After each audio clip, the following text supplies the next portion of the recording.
आज मूड झाला आणि म्हटलं चला साडी वेअर करू. पण साडी वेअर करून सगळे काम करायला म्हटलं ना तर नको वाटतं, कारण की रोजची सवय नसते आपल्याला.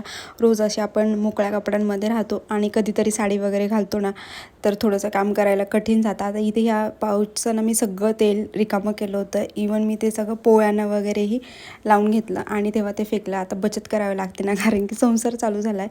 इथे मी ना बटाट्याची चटणी बनवायला घेतली. आता माझं नवीन लग्न झालं होतं ना तेव्हा मी कमीत कमी 1.5 ते 2 महिने साडी वेअर केली होती. तुम्हालाही साडी आवडते का वेअर करायला? मला नक्कीच कमेंट करून सांगा. आणि जो कोणी अजूनही साडी वेअर करत असेल त्यांनीही मला नक्कीच सांगा. आता इथे ना मी सिंपल अशी बटाट्याची चटणी करून घेते, हळद वगैरे टाकून, जेणेकरून मुलंही खातील.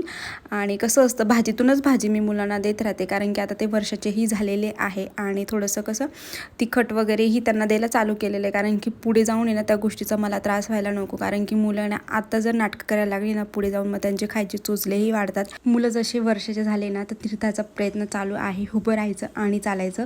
ती अंश मात्र आळशीपणा करतो, खूप आळशी आहे तो, स्वतःहून उभं राहायचं नसतं. आणि इथे बघू शकता तुम्ही काय चाललंय ते पप्पांच्या मागे त्यांचं